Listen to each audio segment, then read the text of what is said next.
Hello student, আমরা আজকের পঞ্চম শ্রেণীর তৃতীয় পর্যায়ক্রমিক মানে ফাইনাল পরীক্ষার জন্য সেটগুলো সলভ করব। একদম প্রথম সেট দেখো, একদম প্রথম সেট দেখো, একদম প্রথম প্রশ্ন একের ক দেখো, আমি বলে দিচ্ছি, তোমরা দেখে নাও। যেগুলো বুঝতে পারবে না সেগুলো নিশ্চয়ই আমি খাতায় করে দেব। দেখো একদম প্রথম অঙ্ক, প্রকৃত ভগ্নাংশের লব হর থেকে ছোট না বড়। বলছে লব হর থেকে ছোট না বড়। একদম প্রথমেই তোমরা কি জানো, প্রকৃত ভগ্নাংশ মানে লব ছোট হর বড় হয়। হলো, তাহলে কী হবে, লব হর থেকে ছোট হয়। হলো, তাহলে এইটা হবে এইটা। ওকে,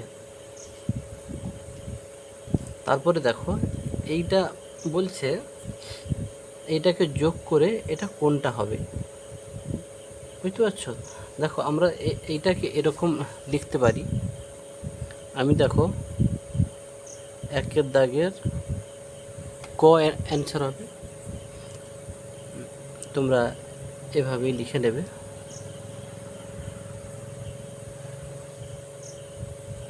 হলো, তারপরে আমি একের খ করছি। ক্ষয় কী আছে, এক প্লাস মানে যোগ হলো 99/6/7। ওকে, এইটা তোমরা তাড়াতাড়ি এভাবে করা যাবে। এক প্লাস, এই যে পূর্ণটাকে না এভাবে লেখা যায়, এটা তোমরা মাথায় রাখবে। 99/6/7, তো এইটাকে 99 যোগ 6/7 লেখা যায়। হলো, তাহলে কি 99 আর 1 যোগ করলে 100 হয়, তাহলে 100 যোগ 6/7। তাহলে দেখো পূর্ণ থাকলে যদি এখানে যোগ চিহ্ন দেওয়া যায়, তাহলে যোগ থাকলে আবার সে পূর্ণ আকারে লিখে নেওয়া যাবে। তাহলে এটাকে তাহলে আবার সে লিখতে পারি 100 পূর্ণ 6/7। তাহলে আমরা কি শিখলাম, পূর্ণ থাকলে এখানে যোগ চিহ্ন দেওয়া যায়। আবার এটা দেখো, এটা যাওয়া যায়, যেমন দেখো এখানে যোগ আছে, এখানে আমি যোগ চিহ্ন তুলে দিয়েছি। ওকে, তাহলে এটা তাহলে হচ্ছে তোমার 100 পূর্ণ 6/7। এটা কিন্তু অ্যান্সারটা হচ্ছে আ হচ্ছে। ওকে, আ। তারপরে দেখো আমি গয়ের দাগে যাচ্ছি। গয়ের দাগে কী কী হচ্ছে, ঘনবস্তুর মাত্রা। ওকে,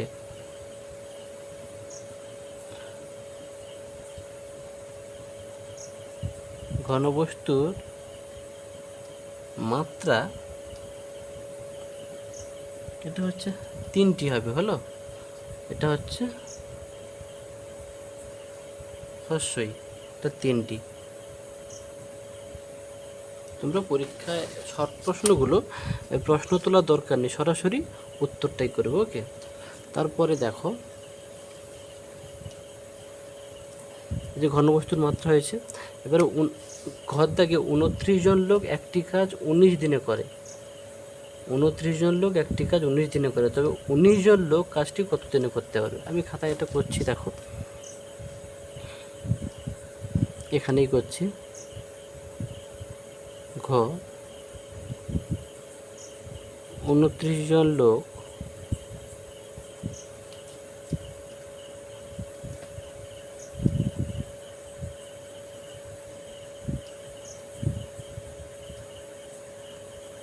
একটি কাজ করে কত দিনে? 19 দিনে।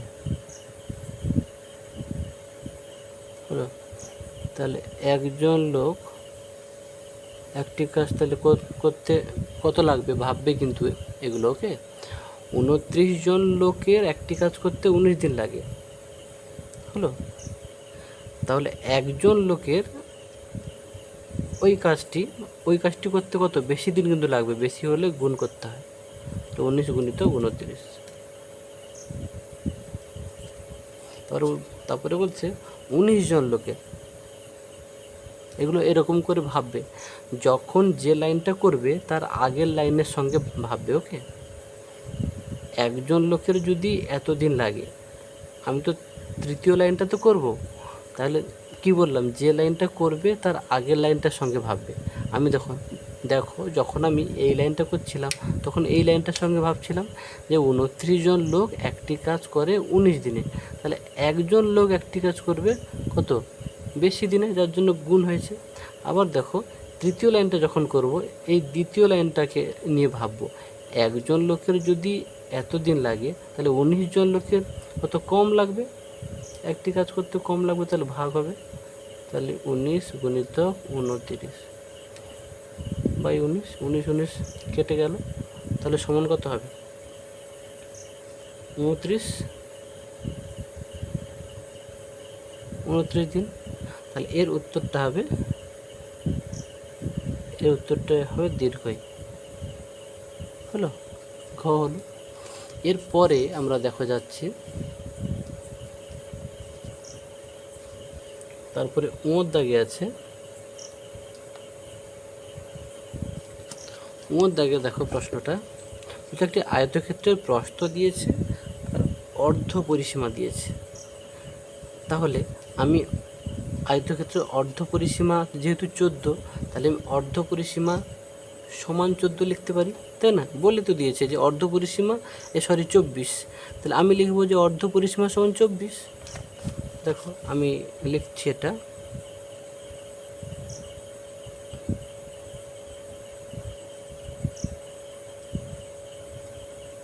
অর্ধ পরিসীমা কত 24। আচ্ছা আয়তক্ষেত্রের অর্ধ মানে অর্ধেক, অর্ধেক কেমন বার করতে হয়, 2 দিয়ে ভাগ করতে হয়। আচ্ছা পরিসীমা সূত্র কি, 2 ইন্টু দৈর্ঘ্য যুক্ত প্রস্থ বাই 2, কেন অর্ধ পরিসীমা হচ্ছে বলছে না, ওকে হয়ে গেল।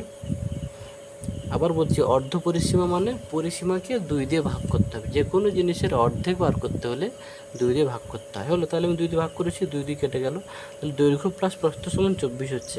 আচ্ছা এখান থেকে প্রস্থ হচ্ছে 10 দিয়ে দিয়েছে, তাহলে আমি কী লিখতে পারি, দৈর্ঘ্য প্লাস মানে যোগ আর কি, দৈর্ঘ্য যোগ 10 সমান 24। তাহলে আমি যদি শুধু দৈর্ঘ্য বার করব,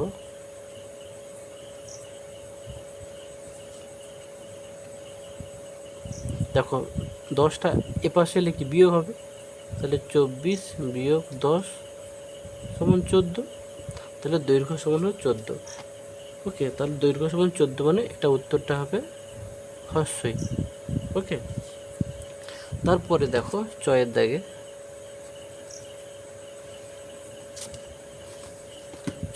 দেখো এদের মধ্যে বলছে কে ক্ষুদ্রতম মানে ছোট। দেখো এটা 0.5, এ তো অনেক বড় তাই না, তাহলে প্রথমে দশমিকের পরে একটা করে দেখো, এর 5 আছে, এর 0 আছে, এর 0 আছে, তাহলে এ বড়, এটাও বাদ দাও, এটা সবচেয়ে বড়, এটাও বড়, বাদ দাও। তারপর দশমিকের পরে এর দুটো দেখো, এরও দুটো দেখো। এর নিয়ম প্রথমে দশমিকের পরে একটা করে দেখবে, যদি না বুঝতে পারো দশমিকের পরে দেখো, যদি আমি একটা করে যদি সাপোজ আমি দেখি, তাহলে এর 5 আছে, এর 0 আছে, তাহলে কী হবে, এ ছোট, একে বাদ দিয়ে দাও। আবার এর 0 আছে, এর 0 আছে, এটা বুঝতে পারছি না, একটা করে দেখলে। আবার পরেরটা করে দেখো, দ্বিতীয়টা করে দেখো, এর দ্বিতীয়টা 0 আছে, এর দ্বিতীয়টা 5 আছে, তার মানে এ ছোট, তার মানে এইটা ছোট, তার মানে উত্তরটা হচ্ছে এইটা হবে, হস্যই হবে। ওকে, এটা হচ্ছে হস্যই হবে, এটা 0.005। তারপরে 6 দাগে দেখো, 6 দাগে হচ্ছে একটি ফাঁপা চোঙের তল সংখ্যা, ফাঁপা চোঙের উদাহরণ। ওই জলের পাইপগুলো নিশ্চয়ই দেখেছো, ওই জলের পাইপগুলোকে মনে রাখবে, হলো। ওর কিন্তু একটাই, মানে দুপাশে তো ফাঁকা, মানে শুধু 4 ধারটা, হলো, শুধু 4 ধারটা, সেটাই হচ্ছে মানে একটা হবে, অ হবে। হ্যাঁ,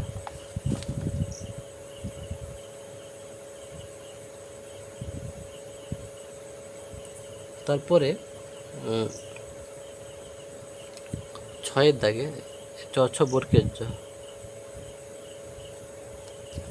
বর্কের দেখো কি বলেছে, বর্কের বলছে 1 ডজন, ভালো করে বোঝো, 1 ডজন মানে 12টি, তাহলে 12টি ডিমের দাম 90 টাকা, তাহলে একটি ডিমের দাম কত, দেখো আমি লিখেছি 12টি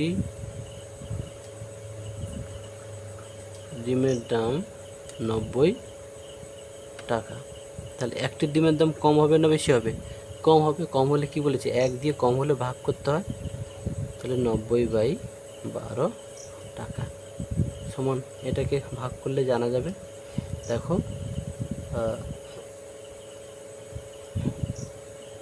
3 3 4 12, 3 3 9 0। তাহলে 30কে 4 দিয়ে ভাগ করো, 30কে 4 দিয়ে ভাগ করো, 4 7 28। ওকে, 4 7 28। তাহলে 2 নামবে 0.0, 4 5 20। তাহলে কত হচ্ছে 7.5। তাহলে এর উত্তরটা 7.5 কততে আছে? দীর্ঘইতে, মানে এর উত্তরটা হবে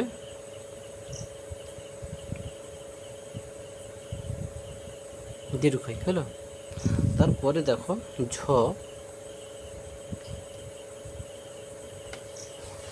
ঝয়ের দাগে আছে, দেখো যে ত্রিভুজের একটি কোণ 90 ডিগ্রি, সবসময় ভাববে 90 ডিগ্রিকে সমকোণ বলে। হলো, 90 ডিগ্রিকে সমকোণ বলে। তাহলে একটি কোণ, যে ত্রিভুজের একটি কোণ 90 ডিগ্রি, তাহলে সেই ত্রিভুজটা কী হবে? সমকোণী ত্রিভুজ। এইটা আ হবে। ওকে, এইটা আ, এই উত্তরটা। তাহলে ঝয়ের আ হবে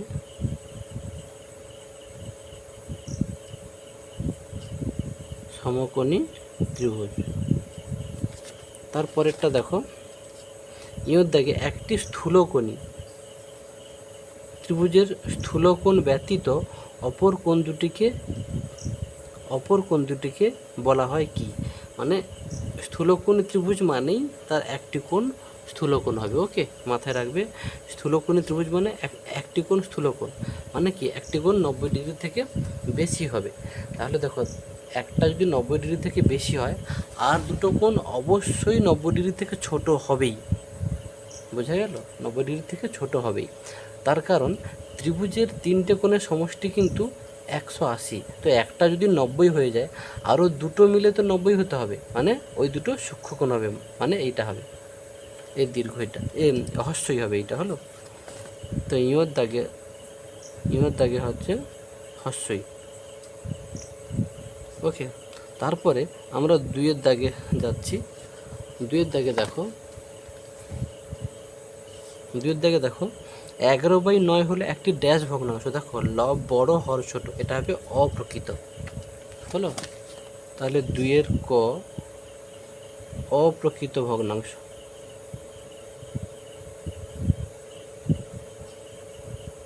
হলো, তারপরে 2-এর খ বলছে আয়তক্ষেত্রের দৈর্ঘ্য সমান কী হবে? ক্ষেত্রফল ভাজিত প্রস্থ হবে। ওকে, তাহলে আয়তক্ষেত্রের দৈর্ঘ্য সমান ক্ষেত্রফল ভাজিত প্রস্থ হবে। তাহলে এখানে প্রস্থ উত্তর হবে। ওকে, তাহলে প্রস্থ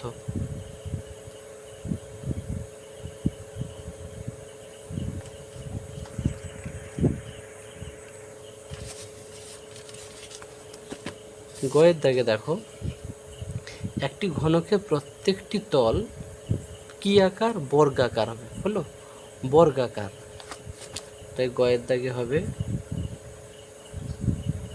বর্গাকার। ঘনক মানে, উদাহরণটা মাথায় রাখবে, ঘনক মানে ওই যে রুডুবালির ছক্কা, দেখবে ওর সবগুলো তলকে বর্গক্ষেত্রের মতো দেখতে না, যার জন্য বলছে একটি ঘনকের প্রত্যেকটি তল বর্গাকার। বোঝা গেল?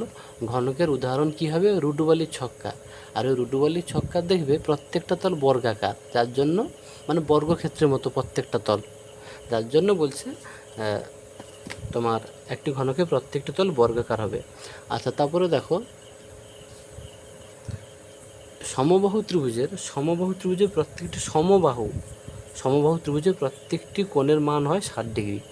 দেখো, ত্রিভুজের 3টে কোণ, তার প্রত্যেকটি যদি 60 হয়, 3টে 60কে যোগ করে 180 হচ্ছে। পৃথিবীতে ত্রিভুজ যেভাবেই হোক না কেন, তার 3টে কোণ যোগ করলে কিন্তু 180 হতেই হবে, এর বেশিও হবে না, এর কমও হবে না। ওকে, তাহলে সমবাহু যেহেতু বলেছে, সমবাহু মানে তার কোণগুলোও সমান হবে। তাহলে সমবাহু ত্রিভুজের প্রত্যেকটি কোণের মান কত হবে? 60 ডিগ্রি হবে।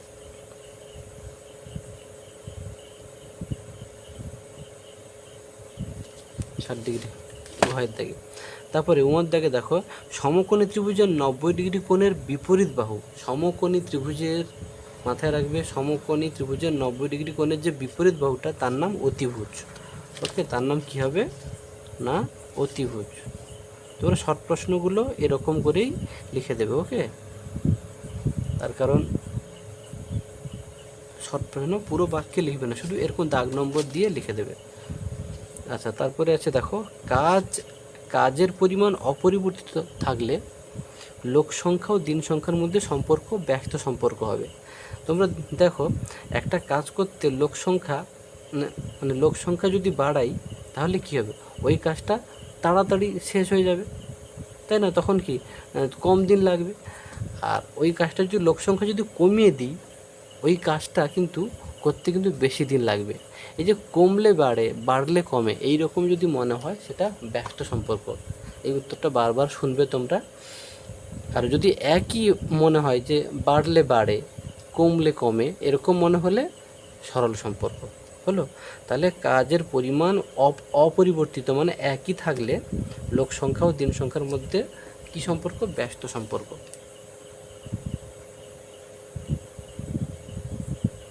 ব্যস্ত সম্পর্ক। তারপরে দেখো 3 দাগে বলছে 3 অঙ্কের ক্ষুদ্রতম সংখ্যার বর্গমূল। আগে ভাবো 3 অঙ্কের ক্ষুদ্রতম সংখ্যাটা কত বলো দেখি, 100। 3 অঙ্কের সবচেয়ে ছোট সংখ্যাটা কিন্তু 100।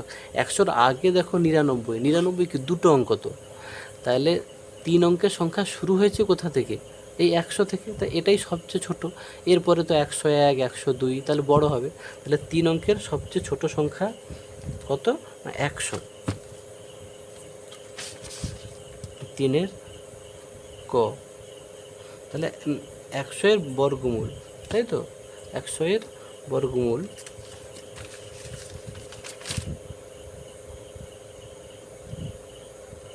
100 বর্গমূল তোমাদের কেমন শিখিয়েছি, জোড় থাকলে বাইরে একটা বেরোবে।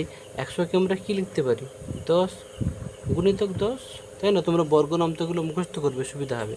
দেখো এটাকে বলে বর্গমূল চিহ্ন হলো। এই বর্গমূল থেকে বেরোনোর উপায় কি, ভেতরে যদি জোড় থাকে একটা বাইরে বেরোবে।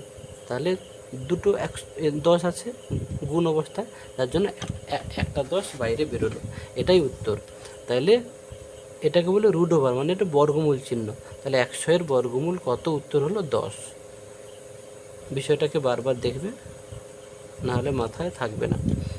তাহলে এই চিহ্ন, এটাকে কি বলে, বর্গমূল চিহ্ন। বর্গমূল চিহ্নের বাইরে বেরোতে হলে প্রতি জোড়ের জন্য একটা বাইরে বেরোবে।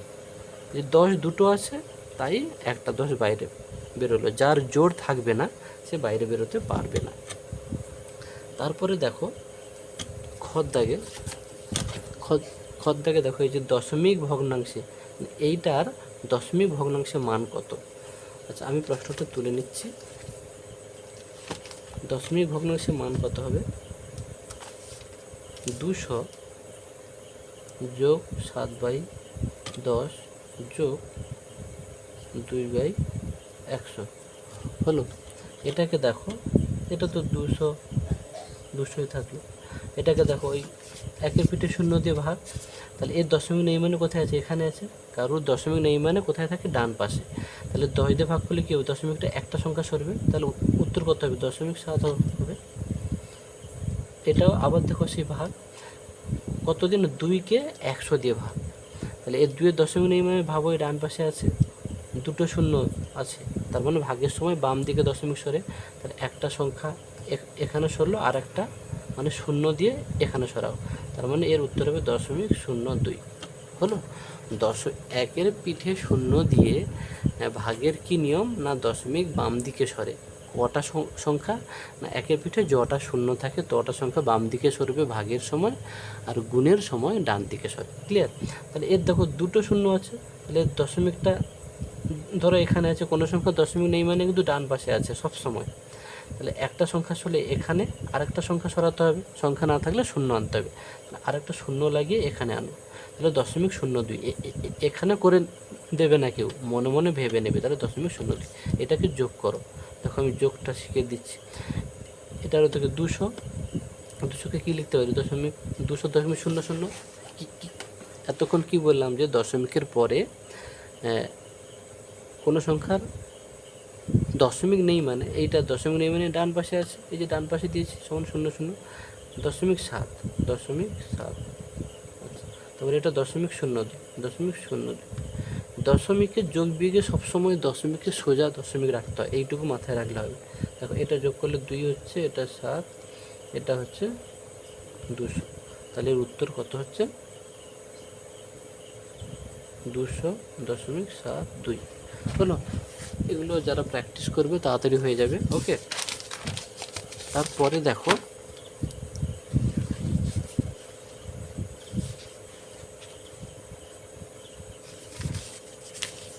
তারপরের অঙ্কটা কি আছে? এইটা যে 5 পয়সা সমান, দেখো যে 5 পয়সা সমান কত টাকা, মানে পয়সা থেকে টাকায় যেতে হলে কী করতে হয়? 100 দিয়ে ভাগ করতে হয়। ওকে, গয়ের দাগে দেখো তাহলে 5 পয়সা সমান কত টাকা, কি বললাম? পয়সাকে টাকায় যেতে হলে 100 দিয়ে ভাগ করতে হয়। ভাগ করো, তাহলে এই 5কে 100 দিয়ে ভাগ করছি, এর দশমিক নেই মানে কি বলে? সেই ডান পাশে আছে, তাহলে দুটো শূন্য আছে, তাহলে কি 0.05, তাই তো? এই দশমিক নেই মানে এখানে আছে, তো তাহলে একটা সংখ্যা সরলে এদিকে আসবে, আরও একটা শূন্য আছে, তো মানে দুটো শূন্য আছে মানে দুটো সংখ্যা সরবে, আর একটা তাহলে শূন্য লাগিয়ে এখানে সরাও, তাহলে 0.05 হচ্ছে এইটা হলো। তারপরে ঘয়ের দাগে কী আছে বলো দেখি? একতল বিশিষ্ট একটি ঘনবস্তুর নাম। একতল বিশিষ্ট একটি ঘনবস্তুর নাম মনে রাখবে ফুটবল।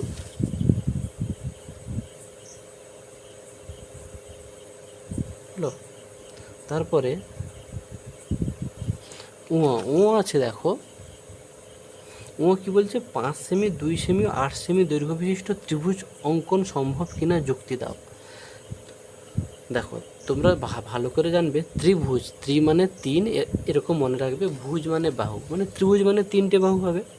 দেখো এখানে 3টে বাহুর মাপ দিয়েছে, এই 3টে মাপ দ্বারা কি ত্রিভুজ আঁকা সম্ভব? এগুলো তোমরা কেমন জানবে, কেমন বুঝবে? যে কোনো দুটি বাহুর যোগফল যেন অপর বাহু থেকে বড় হয়, যে কোনো দুটি বাহুর যোগফল। এটা দেখো, এটা যোগ করো, তা 7 হচ্ছে, এটার থেকে বড় হচ্ছে না, তাহলে আর দেখার দরকার নেই, মানে সবগুলো দেখতে হয় এরকম, তাহলে এটা সম্ভব নয়,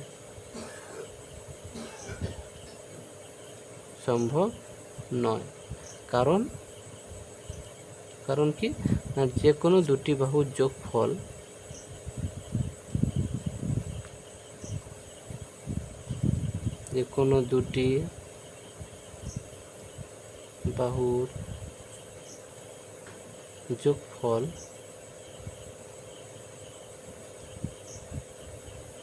অপর বাহু থেকে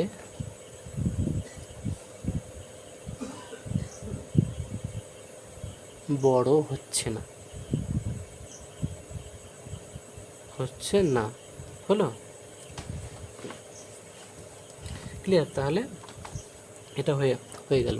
তারপরে দেখো এইটাকে দেখো, 999 থেকে এইটা বিয়োগ করছি, দেখো চয়ের দাগে আমি করছি,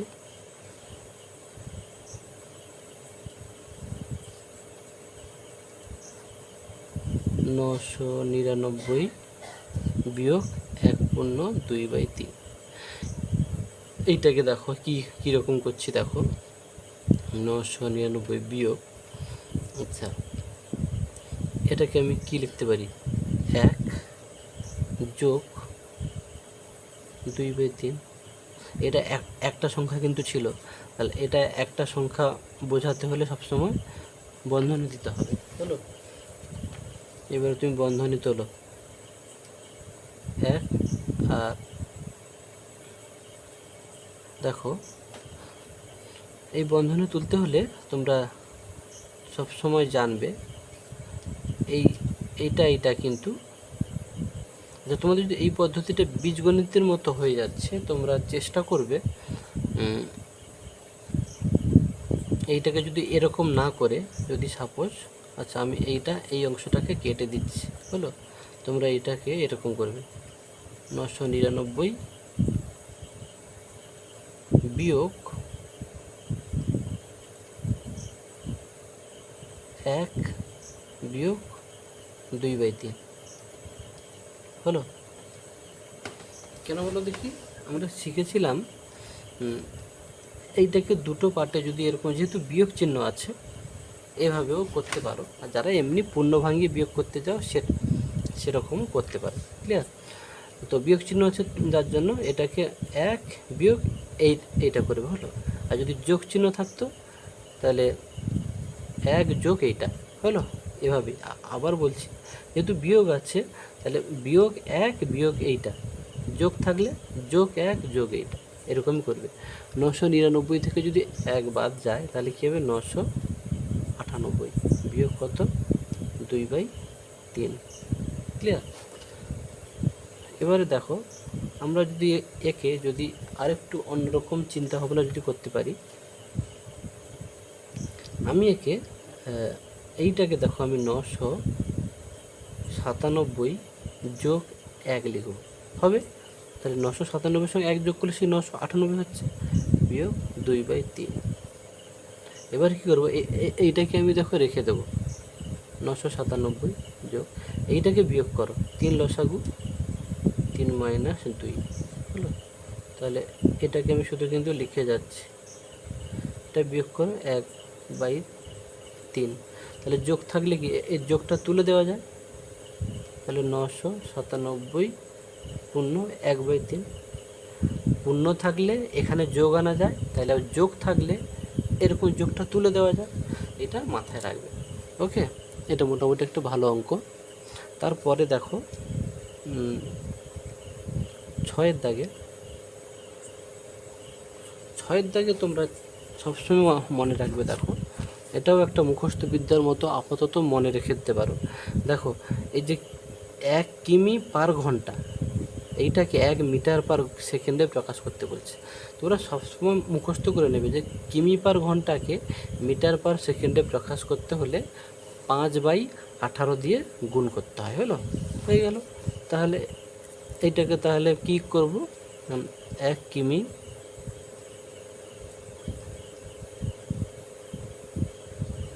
পার ঘন্টাকে তাহলে মিটার পার সেকেন্ডে, তাহলে কি যেটা আছে সেটা লিখব, ইন্টু কি 5/18, তাহলে এটা মিটার পার সেকেন্ড হয়ে গেল। ওকে, তাহলে যে কোনো কিমি পার ঘন্টাকে মিটার পার সেকেন্ডে প্রকাশ করতে হলে 5/18 দিয়ে গুণ করে দেবে। ক্লিয়ার? আর তোমাদের কিছু মনে রাখতে হবে না।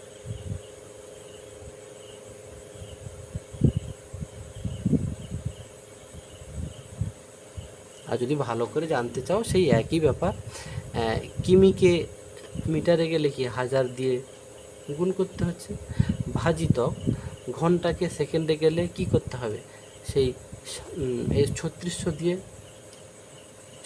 দিয়ে গুণ করতে হচ্ছে। তাহলে তুমি এইটাকে তাহলে 1000 ভাজিতক 3600 সেইটা করলে দেখবে এইটা আসবে, হলো। এটা যেহেতু শর্ট প্রশ্ন যার জন্য এতটা ভেঙে করলাম না, হলো। কিমি থেকে যদি মিটার যাও 1000 দিয়ে গুণ করতে হবে, আবার ঘন্টা থেকে যদি সেকেন্ডে যাও তাহলে 3600 দিয়ে গুণ করতে হবে। তাহলে কি, তাহলে 1000 এটা পার মানে বাই, হলো। তাহলে 1000 বাই কী হবে, ওই 3600, সেটাকে দেখবে কাটাকাটি করলে এটাই আসবে। ওকে, চলো। তারপরে 6 হয়ে গেছে। তারপরে বর্গের জয় একটা সূক্ষ্মকোণ মানে ব্যাপারটা মাথায় রেখে দিতে পারো। সূক্ষ্মকোণ মানে হচ্ছে 90 ডিগ্রি থেকে ছোট। ক্লিয়ার? সূক্ষ্মকোণ মানেই 90 ডিগ্রি থেকে ছোট। অতএব 90 ডিগ্রি থেকে ছোট যা কিছু তুমি হচ্ছে লিখতে পারো, কোনো অসুবিধা নেই। আমি 90 ডিগ্রি থেকে ছোট বর্গের জয় আমি ধরো 45 ডিগ্রি লিখলাম। তুমি 30 ডিগ্রি লিখতে পারো, 40 ডিগ্রি লিখতে পারো, 60 ডিগ্রি লিখতে পারো, হলো। সূক্ষ্মকোণ মানে 90 ডিগ্রি থেকে ছোট, এইটুকু মাথায় রাখলে হলো। তারপরে দেখো, তারপরে কোন অঙ্কটা হবে জানো? হচ্ছে বাহু ও কোণ এর সাপেক্ষে এ বি সি ত্রিভুজটির মান। এইটা দেখো, এ বি সি ত্রিভুজ, এই বাহু আর কোণে, এই কোণটা 110, এইটা দেখো এই কোণটা সরি, এই বাহু এই বাহু এই বাহু, দেখো তিনটে বাহু কিন্তু আলাদা, তাই না? তার জন্য এটা কিন্তু বিষমবাহু ত্রিভুজ লিখবে। এটা তিনটে বাহু আলাদা, তিনটে বাহুই আলাদা হলে তাকে বিষমবাহু ত্রিভুজ বলে। তিনটে বাহু যদি একই হয় তাকে সমবাহু ত্রিভুজ বলে। আর যদি দুটি বাহু যদি একই হয় তাকে সমদ্বিবাহু ত্রিভুজ বলে। তাহলে এখানে দেখো তিনটে বাহুই আলাদা, তার জন্য ঝয়ের দাগে আমি লিখছি এটা হচ্ছে বিষমবাহু ত্রিভুজ।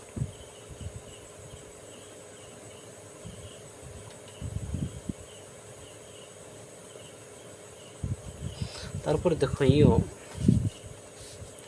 এটা ভালো প্রশ্ন, তোমরা কিন্তু মাথায় রাখবে, পরীক্ষা হলে ভুলে যেতে পারো, যে একটি ত্রিভুজের কোণগুলির সমষ্টি কত সরল কোণ, এটা মাথায় রাখবে। এটা হবে n-2 সরল কোণ। উত্তরটা কী হবে? n-2 সরল কোণ, এরকম লিখবে। হলো? তাহলে একটি ত্রিভুজের অন্তঃকোণগুলির সমষ্টি কত সরল কোণ? n-2 সরল কোণ। 4 কদ দেখে দেখো, 4 ক দেখো, বলছে এত মিটার লম্বা দড়ি থেকে এত মিটার দড়ি কেটে নেওয়া হলো। থেকে মানে বাদ, তাহলে এইটা থেকে এইটা বিয়োগ করব।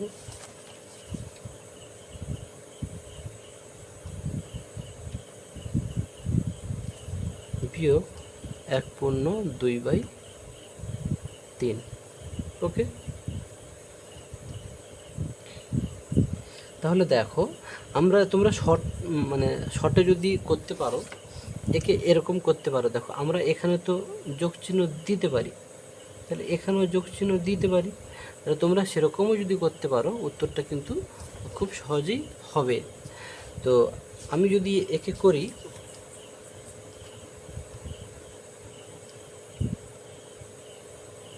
তোমাদের যদি মনে আছে, তোমরা যেটা পূর্ণ ভেঙে শিখেছো সেরকম আগে করে দিচ্ছি। দেখো 11-2 22, 5 কত 27 হলো, 27/11, 3 একে 3, 4 5, 5/3।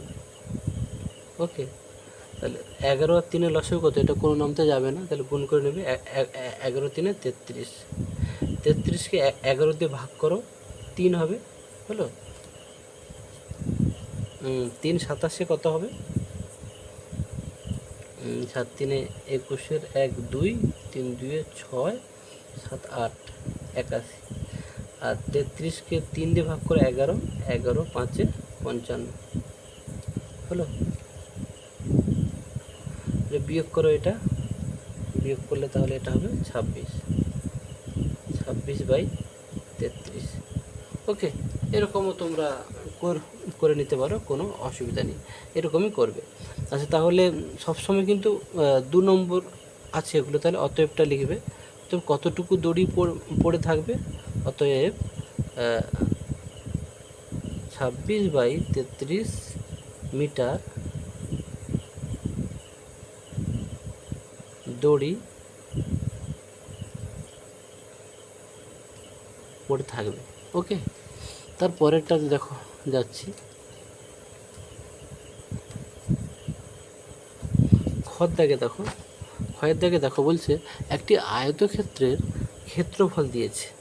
তাহলে দেখো আয়তক্ষেত্রের ক্ষেত্রফল, তাহলে আয়তক্ষেত্রের ক্ষেত্রফল সমান 240 হচ্ছে লিখতে পারি। এবার তো প্রস্থ দিয়েছে, তাহলে পরিসীমা কত? তাহলে তুমি প্রস্থ আছে, দৈর্ঘ্য তো নেই, দৈর্ঘ্যটা বার করতে হবে। তারপরে আয়তক্ষেত্রের পরিসীমা সূত্র তো তোমরা জানো, 2 দৈর্ঘ্য যুক্ত প্রস্থ, সেটা করবে। ওটা এখন ভুলে যাও, এখন ক্ষেত্রফল দেওয়া আছে, তাহলে ক্ষেত্রফল সমান 240 লিখতে পারি। দেখো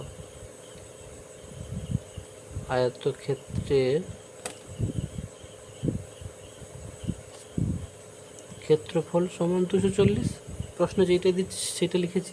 এবার ক্ষেত্রফলের সূত্র কিন্তু আমরা জানি, সূত্রটা লিখে নাও, দৈর্ঘ্য গুণিত প্রস্থ। হলো, এপাশে যাই ছিল তাই। এবার প্রস্থ কিন্তু 10 দিয়েছে, তাই প্রস্থের সোজা 10 লিখে দিলাম, দৈর্ঘ্য নেই, যার জন্য দৈর্ঘ্য যা আছে তাই লিখলাম 240। এবারে দেখো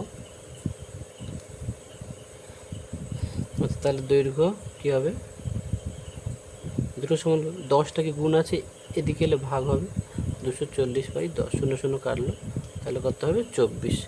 দৈর্ঘ্য সমান তাহলে কী হবে 24 মিটার নাকি। তাহলে অতএব পরিসীমা, তাহলে দেখো প্রস্থ আছে দৈর্ঘ্য পেয়ে গেলাম, অতএব তাহলে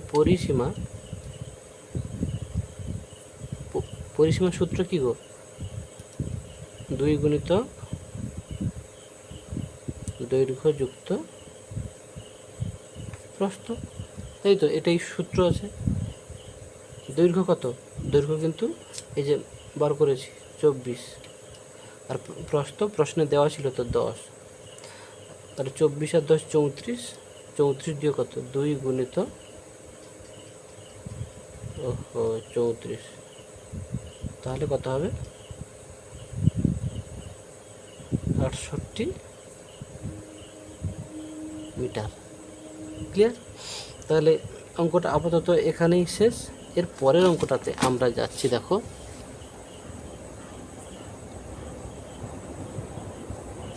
এর পরেরটা দেখো, এই যে এইটাকে দেখো, এইটাকে বলছে দশমিক, এই দশমিক ভগ্নাংশটিকে মিশ্র ভগ্নাংশ মানে পূর্ণ করতে হবে।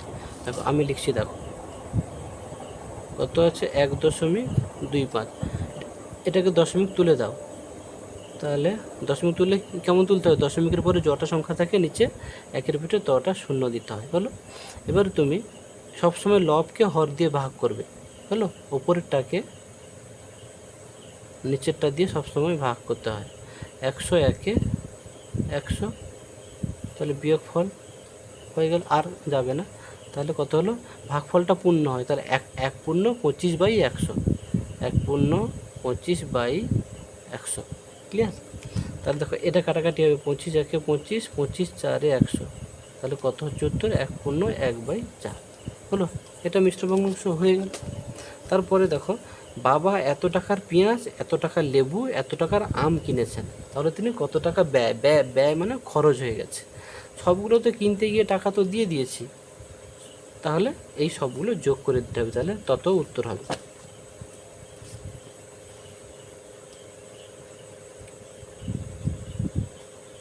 তাহলে এটা কত আমি লিখে নিচ্ছি, 25.30, তারপরে কত 33.70, 12.00, হলো। তাহলে 0 7 3 10 0 হাতে রইল 1, 5 3 8 9 10 11 1 হাতে রইল 1, 3 4 5 6 7, তাহলে অতএব তিনি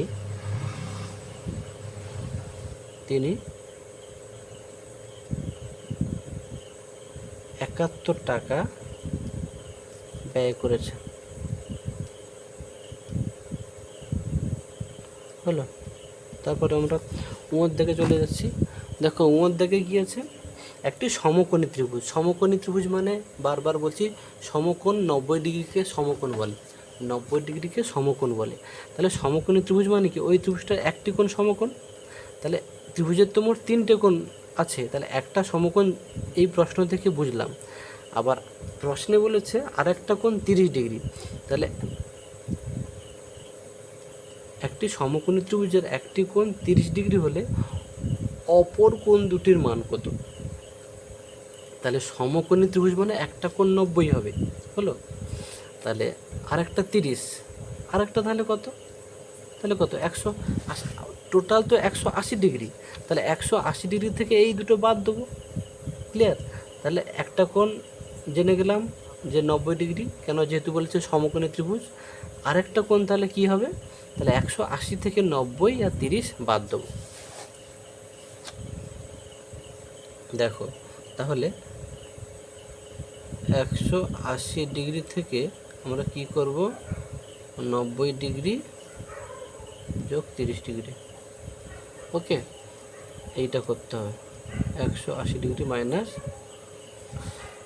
তাহলে 120, এটা কত হবে 60 ডিগ্রি, হলো। 60 ডিগ্রি, অতএব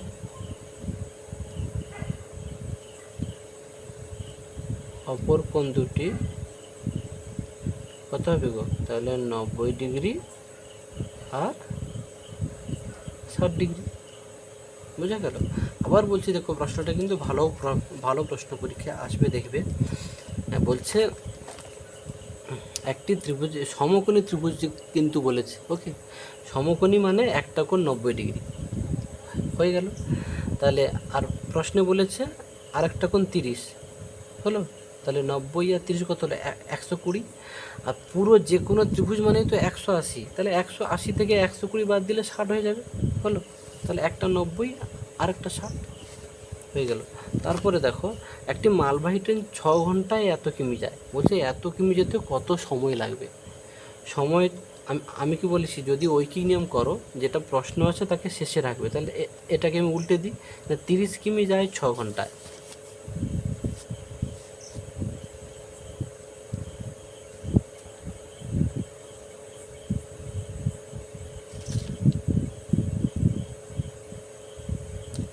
তিরিশ কিমি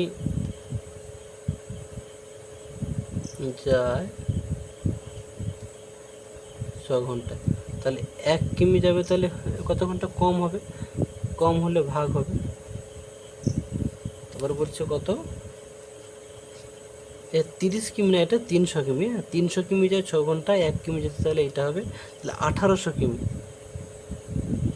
1800 কিমি যাবে কত? তাহলে বেশি লাগবে। 1 কিমি যেতে যদি এইটা লাগে, 1800 কিমি যেতে বেশি লাগবে। বেশি হলে গুণ করতে হয়।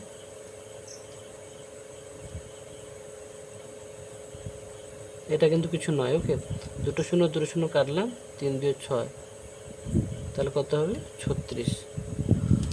18 দুগুণে কত? 36। ওকে, তাহলে আমরা লিখতে পারি 1800 কিমি। অতএব 1800 কিমি যেতে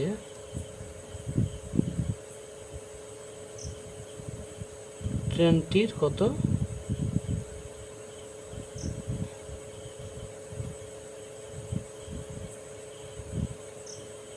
36 ঘন্টা সময় লাগবে।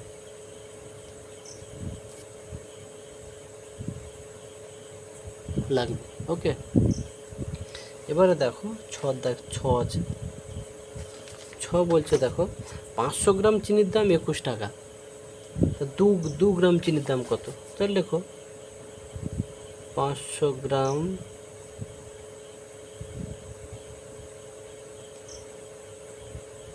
চিনির দাম কত? 21 টাকা। তাহলে 1 গ্রাম চিনির দাম কত? কম হবে। তার 21/500। তাহলে 2 গ্রাম চিনির দাম, 500 গ্রাম চিনির দাম 21 টাকা হলে, আচ্ছা 2 কিগ্রা বলেছে। ওকে, 2 কিগ্রা। তাহলে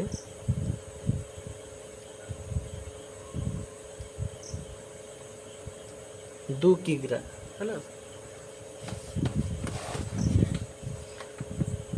তাহলে ভাবো 2 কিগ্রা সমান হচ্ছে কত গ্রাম? তাহলে 1000 দিয়ে গুণ করতে হবে। 2 কিগ্রা সমান তাহলে কত হবে? 2000 গ্রাম। হলো, কিলো থেকে গ্রামে, কিগ্রা থেকে গ্রামে যেতে হলে দেখো কিলো, হেক্টর, ডেকা, গ্রাম, তাহলে 1 হাজার দিয়ে গুণ করলে 2000। তাহলে 2000 গ্রাম চিনির দাম কত হবে? তাহলে বেশি হবে।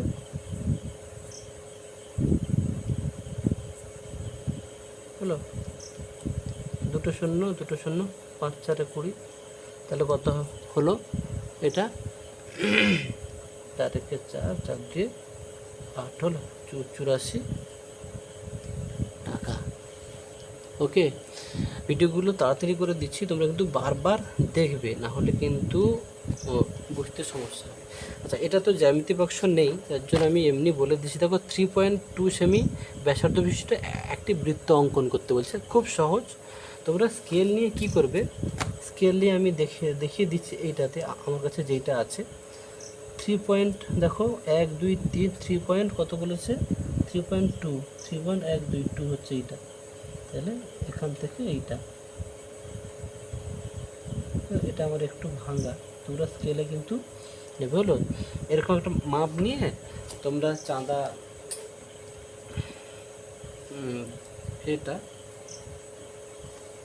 এইটা দেখো,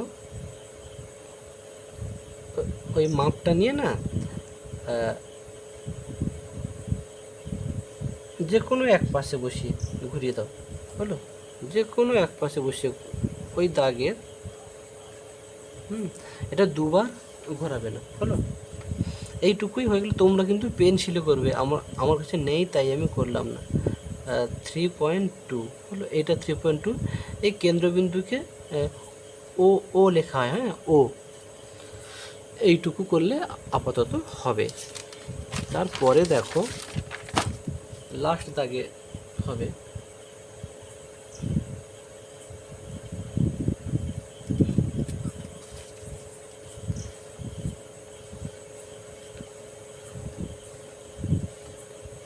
দেখো 5-এর দাগে, 5-এর ক সরল আছে। দেখো আমি প্রশ্নটা তুলে নিচ্ছি।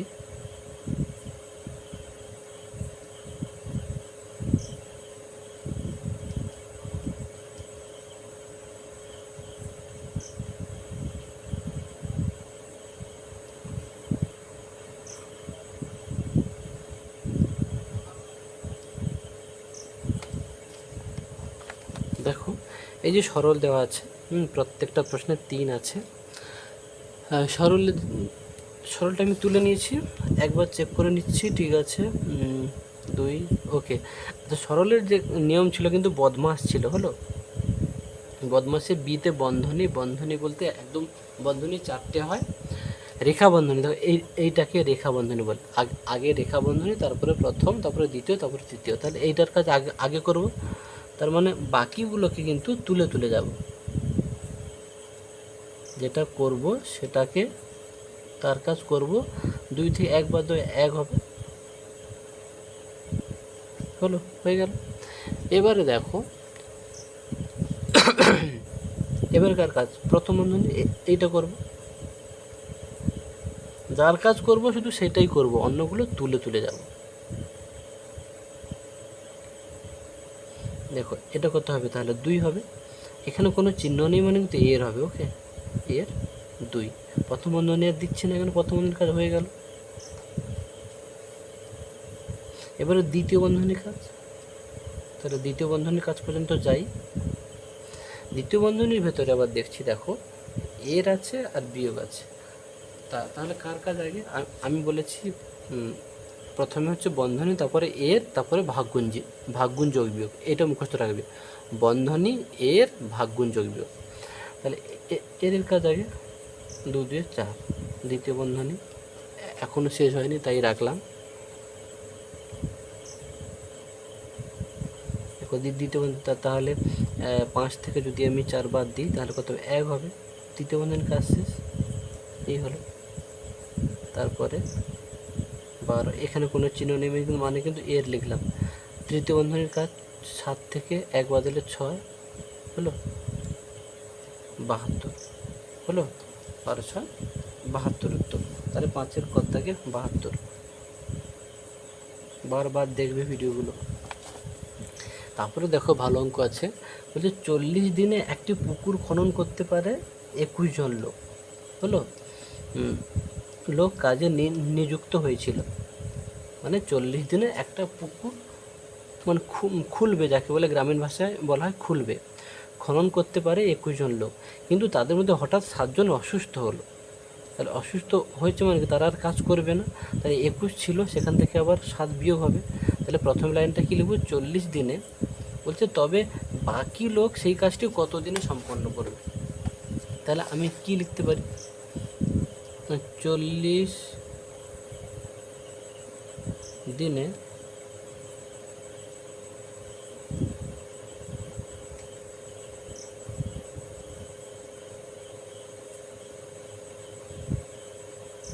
পুকুর খনন,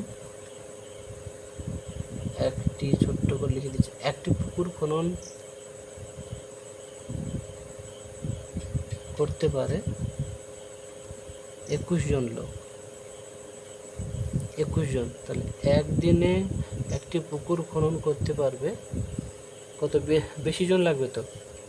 40 জন লোক একটি পুকুর খনন করতে পারে, 40 দিনে একটি পুকুর খনন করতে পারে 21 জন লোক। তাহলে একদিনে একটি পুকুর খনন করতে পারবে কি? বেশি, তাহলে বেশি হলে গুণ হবে, 21 গুণিত 40 জন।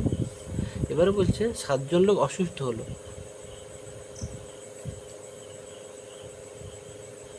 এটা তোমাদের একটু ভুল করলাম, দেখো প্রশ্নটা কিন্তু দিনে আছে, তাই না? প্রশ্নটা দিনে আছে, তার মানে দিনটাকে শেষে লিখতে হবে। যে 21 জন লোক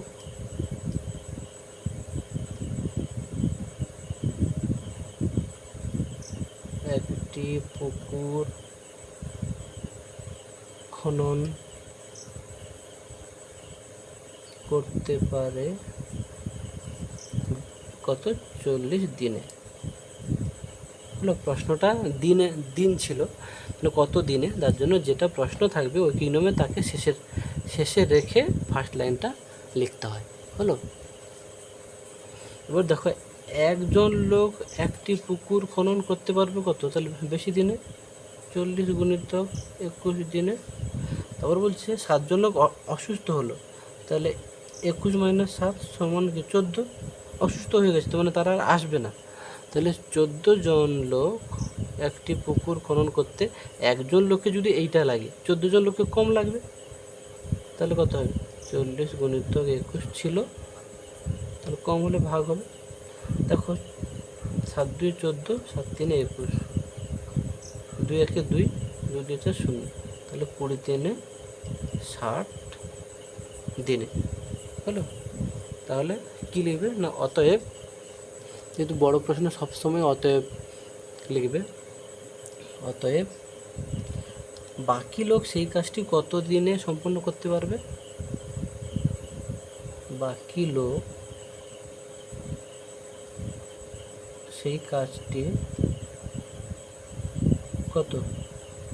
60 দিনে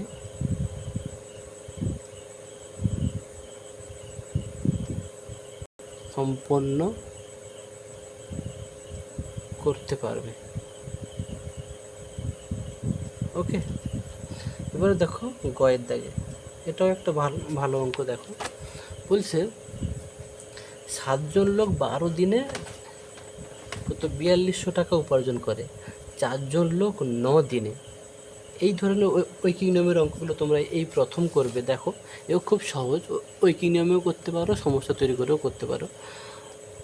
আমি লিখছি, দেখো 7 জন লোক, প্রথম লাইনটা দেখে দেখে লিখে নিচ্ছি। 7 জন লোক 12 দিনে কত? 4200 টাকা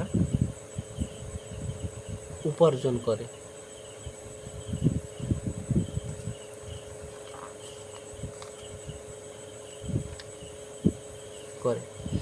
আচ্ছা, এবারে দেখো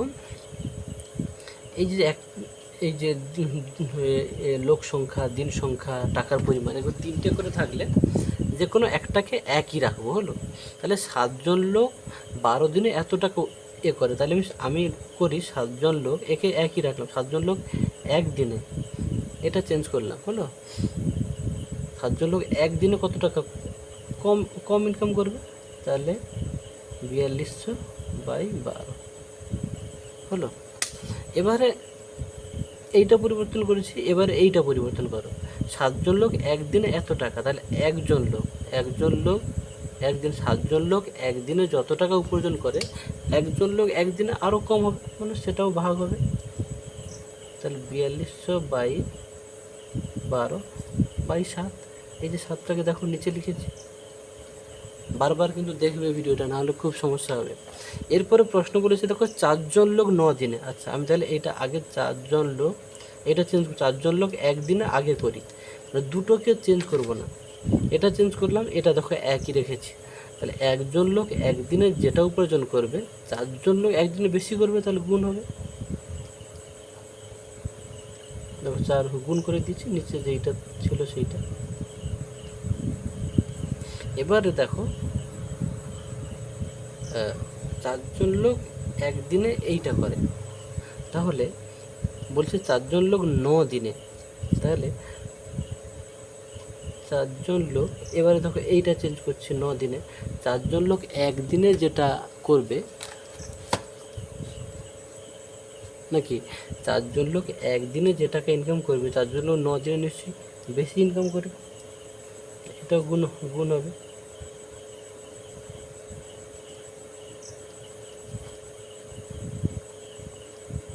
হলো, দেখো 4 3 12, 3 3 9, 7 6 42, দুটো শূন্য, তাহলে 1800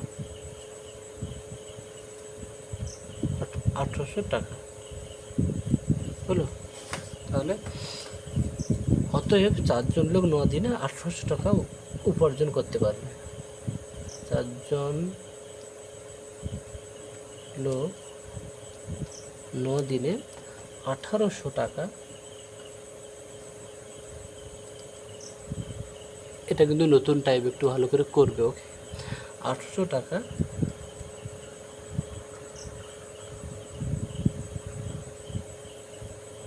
উপার্জন করতে পারবে। ওকে, শুধু এই জাতীয় অঙ্কে তোমরা মাথা রাখবে। দেখো প্রথম লাইনটা তুমি তো লিখেছি, তারপরে এই দুটোকে দেখো আমি একসঙ্গে চেঞ্জ মানে পরিবর্তন করিনি, এটা দেখো একই রেখেছি, এটা চেঞ্জ করেছি। তারপরের লাইনে দেখো এটাই যে চেঞ্জ হয়ে গেছে, এটা একই রেখেছি। তারপরের লাইনে দেখো এটা চেঞ্জ করেছি, দেখো এটা একই হয়েছে। তোমাদের একসঙ্গে দুটো চেঞ্জ করে দেবে না, এইটুকু মাথায় রেখে যে যা খুশি করতে পারো। এটা যদি 1 করতাম, এটা তাহলে 12 লিখতাম, হলো এইভাবেই। তারপরে দেখো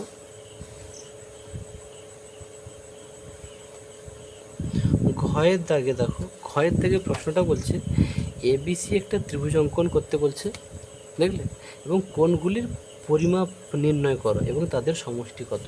তোমার ইচ্ছা খুশি, এখানে দেখো চাঁদা লাগবে, তুমি ইচ্ছে খুশি একটা ত্রিভুজ অঙ্কন করো। দেখো এই করলাম, আমি ইচ্ছে খুশি, এখানে তো কিছু বলেনি,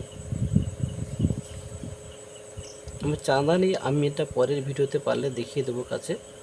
হলো, এই হলো এ বি সি, ইচ্ছে খুশি একটা ত্রিভুজ অঙ্কন করলাম। এবার এই যে কোণগুলো না চাঁদাতে মাপতে বলছে, মেপে এই তিনটেকে যোগ করে দেখাতে বলছে। হলো, তাহলে চাঁদাটা বসিয়ে তোমাকে কোণগুলো ধরো, তাহলে তোমার কোণগুলো হচ্ছে কত হবে, ধরো এই এই এই এই এইটা, তো এই কোণটাকে আমরা কি লিখব, কোণ এ বি সি, যেটা মাঝখানে থাকে সেটা কোণে, এইটা হলো যুক্ত, ধরো এই কোণটা তাহলে বিএসি, বিএসি যুক্ত এই কোণটা ধরো তাহলে এ সি বি, কোণ এইটা কোণ চিহ্ন বলা, তাহলে এসিবি, এসিবি, এইখানে এই কোণগুলোর মেপে বসিয়ে দিয়ে, হলো এই কোণটা চাঁদা দিয়ে মাপবে, এইটা তারপরে এইটা তারপরে এইটা যোগ করে দিলে হয়ে যাবে। হলো, চাঁদাটা যেহেতু নেই তার জন্য আমি এটা করাতে পারছি না, পরের ভিডিওতে আশা করি দেখিয়ে দেবো। তারপরে যদি সমস্যা হয় কমেন্ট বক্সে কমেন্ট করবে, আমি ক্লিয়ার করে দেবো।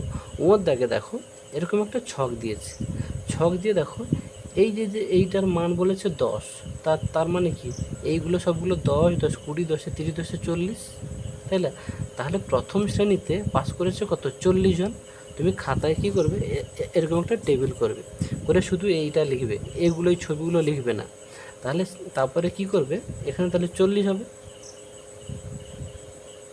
তাহলে 40 জন হলো। আচ্ছা, আবার দেখো 10 10 20 10 30 10 40, এটা তো হাফ, তাই না? হাফ মানে 10-এর হাফ কত, 5, তাহলে এখানে শূন্য দিয়ে নিব, 40 জন। ওকে, এটা কিন্তু 40 জন। ওকে, এটা 10 10 20 10 30 10 40, আর এটা হচ্ছে হাফ, তাহলে 10-এর হাফ কত, 5 হবে, মানে 45 জন। তো তোমরা এগুলো কি করবে, এই প্রায় কথাটা লিখবে, কেন জানো, এইটা যে হাফ কি না আমরা তো জানি না, মোটামুটি আমরা হাফ ধরে নিয়েছি, যার জন্য এই প্রায় কথাটা লিখতে হয়। হলো, এটা দেখো 10 10 20 10 30, তাহলে 30 জন, 30 জন মানে এইগুলোকে আমরা হাফ হাফ ধরেছি। এবার কতটা মানে 5-এর কতটা বেশি বা কম, যার জন্য আমরা তো জানি না, যার জন্য 45 জন ব্যাকেটে প্রায় লিখব। এটা দেখো 10 10 20, 20 জন প্রায়, 20 জন ব্যাকেটে লেখো প্রায়। হলো, এটা 10 10 20 10 30 10 40 10 50, এটা 50 জন। হলো, এবারে দেখো বলছে কোন শ্রেণীর ছাত্ররা বেশি সংখ্যায় পাস করেছে। এটা তো পাস করার লাইন। দেখো এই যে 50 জন হচ্ছে বেশি করেছে, এইটা তাহলে পঞ্চম শ্রেণী। এটা উত্তর কত হবে? পঞ্চম শ্রেণী। বলছে কতজন? না 50 জন। এরপরে দেখো কোন শ্রেণীর ছাত্ররা কম সংখ্যায় পাস করেছে। কম কোনটা দেখো, এইটা মানে চতুর্থ শ্রেণী।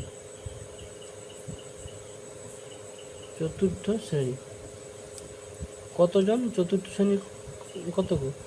20 জন প্রায়। হলো, 20 জন চতুর্থ শ্রেণী। আচ্ছা আচ্ছা, এই 10 10 20 এটা তো হাফ, মানে 10-এর হাফ মানে 25 হবে। এটা ক্লিয়ার? একটু মিস্টেক হয়ে গেছিল।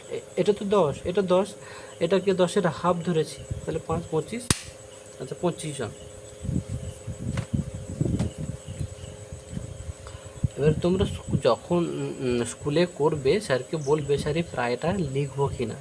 হলো, স্যার যদি বলে প্রায়টা লিখবে, না হলে নাও লিখতে পারো। ওকে, আচ্ছা এবারে দেখো তৃতীয় শ্রেণীর কত সংখ্যক পাস করেছে। তৃতীয় শ্রেণী কত? 30 জন। 30 জন।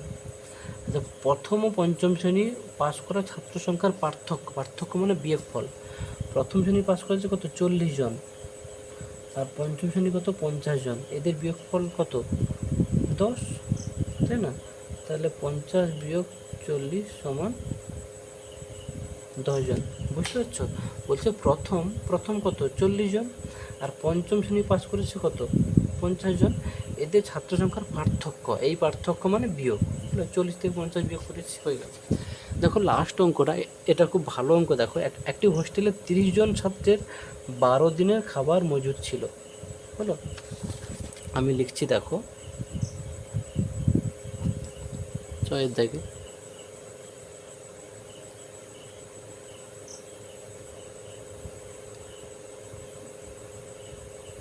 30 জন ছাত্রের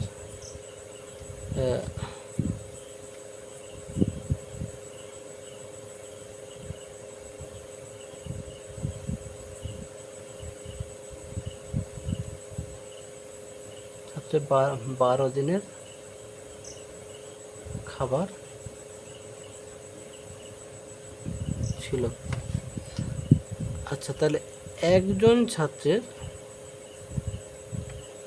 এখানে না হয় লিখবে যে মজুদ খাবার। হলো, এই সামনে লিখে দেবে মজুদ খাবার 30 জন ছাত্রের 12 দিন চলে। হ্যাঁ, এটা হচ্ছে, আমি কেটে দিচ্ছি এটা তোমাদের সুবিধার জন্য।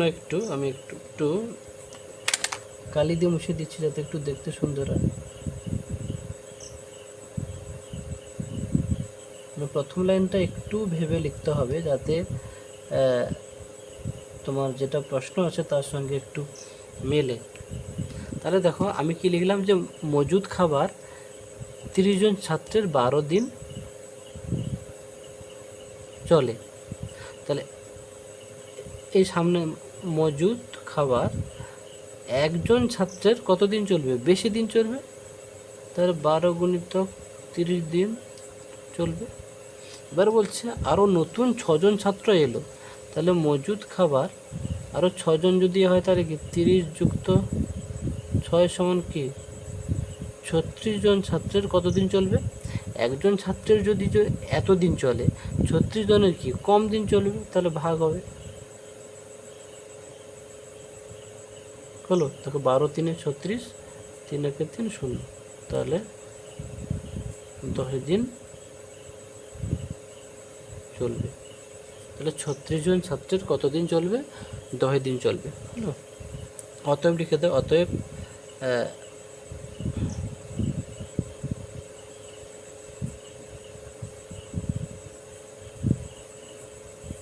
সেই পরিমাণ খাদ্যে তাদের সবার, অতএব সেই পরিমাণ খাদ্যে, সেই পরিমাণ মানে মানে মজুদ খাবার। হলো, মানে মজুদ যে খাবারটা ছিল, এখানে আরও একটু ভালো করে লিখতে পারো যে মজুদ খাবারে, অর্থাৎ মজুদ খাবারে অর্থাৎ সেই পরিমাণ খাদ্যে তাদের সবার কতদিন চলবে? 10 দিন চলবে। ওকে, এখানে মোটামুটি প্রথম স্কুলটা কমপ্লিট করলাম। তোমরা ভিডিওগুলো কিন্তু বারবার দেখবে, একবার দেখলে হবে না, কিছু ভালো অঙ্ক আছে। আর এইটা কিন্তু এইটা তোমাদের পুরোটা বুঝিয়ে দিলাম, শুধু এই যে কোণের মাপটা, এই যে কোণ, এই যে দেখো মাঝখানে যেইটা আছে দেখো, এই যে বি, এই যে বি, এ, এই যে এ সি, এই যে সি, মাঝখানে যেটা থাকে সেটা কিন্তু কোণ। তাহলে এই যে বি কোণ, এ কোণ, সি কোণের মাপটা চাঁদায় বসিয়ে শুধু এখানে বসিয়ে দিলে 3টে কোণ যোগ করে দিলেই এটা হয়ে যাবে। তো গুড নাইট, আজকের মোটামুটি এই পর্যন্ত। তোমাদের তৃতীয় পরীক্ষার জন্য ভালো করে প্রস্তুতি নাও, আর সঙ্গে প্রত্যেকটা অঙ্ককে একটু বারবার দেখবে, আশা করি ক্লিয়ার হয়ে যাবে। বারবার দেখতে হবে এবং ভাবতে হবে। ওকে, গুড নাইট।